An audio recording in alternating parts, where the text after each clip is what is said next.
पहलगाम में जो हमला हुआ है वो कोई हिंदू मुस्लिम दंगा नहीं है। ये हिंदुस्तान की तरक्की पे और हिंदुस्तान के कल्चर पे हमला किया जा रहा है। जय श्री राम दोस्तों, सुप्रभात। कैसे हैं आप लोग? आज हम लोग बात करेंगे जाहिल पे, जिहादी पे और मौका परस्त लोगों पे। हाँ, बिल्कुल सही समझ रहे हैं। पहलगाम में जो हमला हुआ है वो कोई हिंदू मुस्लिम दंगा नहीं है। हिंदू का मुस्लिम पे प्रहार नहीं है और मुस्लिम का हिंदू पे प्रहार नहीं है। या हमारे देश में ये फूट डालो वाला जो बात ये कांग्रेसी और इंडिया गठबंधन वाले करते हैं कि स्वर्ण और दलित, ये सब किसी जाति, किसी धर्म, किसी मजहब पे ये सब हमला नहीं है। ये हिंदुस्तान की तरक्की पे और हिंदुस्तान के कल्चर पे हमला किया जा रहा है। अभी जो पहलगाम में हिंदुओं का नाम पूछ कर गोली मारा गया है और इसे ज्यादा प्रोपोगेंडा के तहत फैलाया जा रहा है, इस पे आप लोग ध्यान दीजिएगा। जब से मोदी सरकार आई है और कश्मीर में धारा 370 हटा है, वहां पे अलगाववादियों को पत्थरबाज नहीं मिल रहे हैं, गोलीबाज नहीं मिल रहे हैं जो भारतीय सेना पे हमला करे। इस तरह का काम करने वाले लोगों की कमी आ गई है वहां पे, क्योंकि मोदी सरकार ने वहां पे शिक्षा दिया लोगों को। लोग शिक्षित हो रहे हैं और पढ़ाई की तरफ जा रहे हैं, रोजगार की तरफ जा रहे हैं, व्यवसाय की तरफ जा रहे हैं। टूरिस्ट प्लेस को फेमस किया जा रहा है, वहां पे अलग अलग तरीके से लोग अपना व्यवसाय कर रहे हैं। बाहर से लोग जा रहे हैं, सैलानी वहां घूमने जा रहे हैं, इससे उन लोगों को आमदनी हो रहा है। कम पैसे में अलगाववादियों को पत्थरबाज नहीं मिल रहे हैं, इसलिए वो चाह रहे हैं कि वो टूरिस्ट स्पॉट खत्म हो। जैसा पहले था वहां पे डर का माहौल हो, बाहर के लोग जाए नहीं, वहां पे रोजी रोजगार हो नहीं, तो वो लोग बेरोजगार होंगे, चंद पैसों के लिए, 2-2 रुपए के लिए मोहताज होंगे और फिर विदेशी फंडिंग, चंद सिक्के फेंके जाएंगे और उसी के खनक पे ये लोग पत्थर बरसाएंगे, गोली चलाएंगे, आतंक मचाएंगे। इसलिए इन लोगों ने पूरा का पूरा एक एजेंडा सेट किया हुआ है। कश्मीर से लेके केरला तक चले जाइए, जहां भी इस तरह का काम हो रहा है, ये सब विदेशी फंडिंग के तहत हो रहा है। ये सिर्फ इसलिए हो रहा है कि तरक्की कर रहे हिंदुस्तान को किसी तरह से रोका जाए।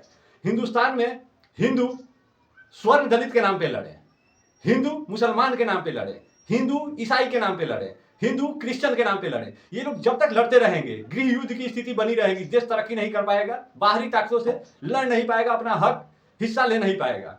अभी पहलगाम में जो हमला हुआ है, इसका देखिए पीयूके से सीधा सीधा संबंध है।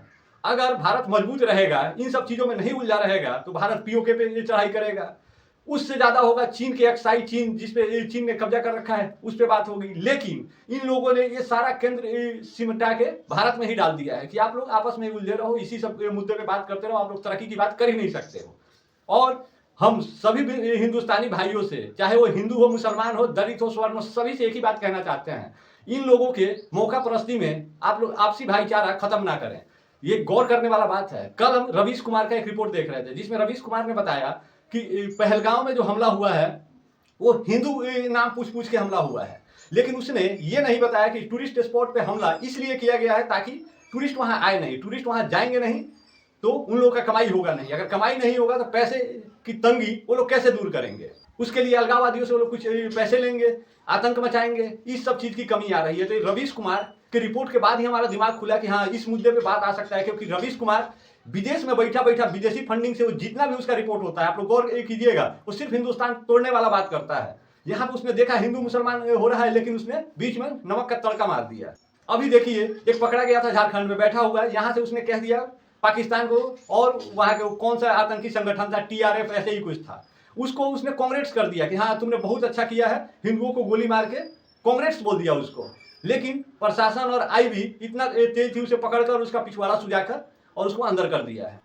आप लोग गौर कीजिएगा, वक्फ हो, धारा 370 हो, 3 तलाक हो, इस तरह के जितने भी मुद्दे हैं, आम आवाम, आम मुस्लिम को, हिंदुस्तान के रहने वाले किसी को कोई दिक्कत नहीं है। ये दिक्कत उन अलगाववादियों को है और उन राजनेताओं को है कि अगर ये मुसलमान मोदी के बहकावे में आ गए और उनके साथ चलेगा तो इन लोगों का राजनीतिक खेल बंद हो जाएगा, इन लोगों का दुकान बंद हो जाएगा।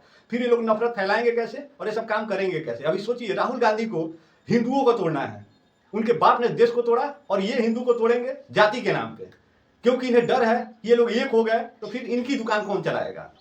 ये लड़ाई ना हिंदू मुसलमान की है, ना दलित स्वर्ण की है। हमारी लड़ाई बेरोजगारी से है, भूखमरी से है, उचित शिक्षा से है, स्वास्थ्य से है। तो आप लोगों से विशेष आग्रह है, इस तरह के बहकावे में नहीं आए और आप लोग अपने दिमाग का इस्तेमाल करते हुए सोचे कि ये लोग क्यों कर रहे हैं और इनके मुद्दों को समझें। आपस में लड़कर आप लोग देश को कमजोर ना करें। मोदी जी का कल वही भाषण सुन रहे थे, उन्होंने बताया ये लोग चाहते हैं कि देश में अस्थिरता का माहौल बना रहे, देश तरक्की ना करे। इन लोगों के आंखों में ये खटक रहा है। पाकिस्तान को देख लो, इतना कुछ करने के बाद भी भिखारी बना हुआ है, पूरे विश्व में उसको भिखारी का दर्जा मिला हुआ है। बांग्लादेश का हाल देख लो, वहां पे भी हिंदू मुस्लिम करके उन लोगों ने यही तिगड़म कर दिया। बंगाल तरक्की कर रहा था, आज वो गर्त में डूब रहा है। बांग्लादेश तरक्की के पथ पर तेजी से बढ़ रहा था। ये पाकिस्तानियों को, उन लोगों को देखा नहीं गया और वहां पे हिंदू मुस्लिम करा दिया। शेख हसीना को वहां से भगवा दिया, वहां पे अस्थिरता का माहौल पैदा कर दिया। क्यों? ताकि वो तरक्की ना करे। पाकिस्तान या इस तरह के जाहिल जिहादी जहां भी हैं, उन लोगों का एक ही मंशा है कि किसी तरह से आपस में हम लोग लड़ते रहें। उनको ना पढ़ाई से मतलब है, ना रोजी रोजगार से मतलब है, उनको सिर्फ मतलब है दहशतगर्दी से और धर्म का प्रचार कर रहे हैं। चूतिए, इस तरह से धर्म का प्रचार नहीं होता है। इस तरह का प्रचार करके सिर्फ दहशतगर्दी का प्रचार होता है। तो तुम लोग इस तरह के काम में मत पड़ो। और हिंदुस्तान में भी इस तरह के मानसिकता के अधिकतर मुस्लिम हैं। उन सभी मुसलमानों से कहना चाहते हैं, भाई साहब, इस दहशतगर्दी से आपको कुछ नहीं मिलने वाला है। आपसी भाईचारा को आप लोग खराब मत करिए। यहाँ की आम आवाम बहुत बढ़िया से रह रही है और जब हम लोग इसका विश्लेषण करेंगे, ढंग से अगर सोचेंगे, तो हिंदू मुसलमान को दिक्कत नहीं है, स्वर्ण दलित को दिक्कत नहीं है, सिर्फ उनके राजनेताओं को दिक्कत है कि हम जब तक उन्हें तोड़ेंगे नहीं, हमारा वोट बैंक बनेगा कैसे। अगर ये मुद्दा खत्म हो गया तो हमें रोजी रोजगार, नौकरी, व्यवसाय, इस सब चीजों पे बात करना पड़ेगा और ये थोड़ा सा टफ है।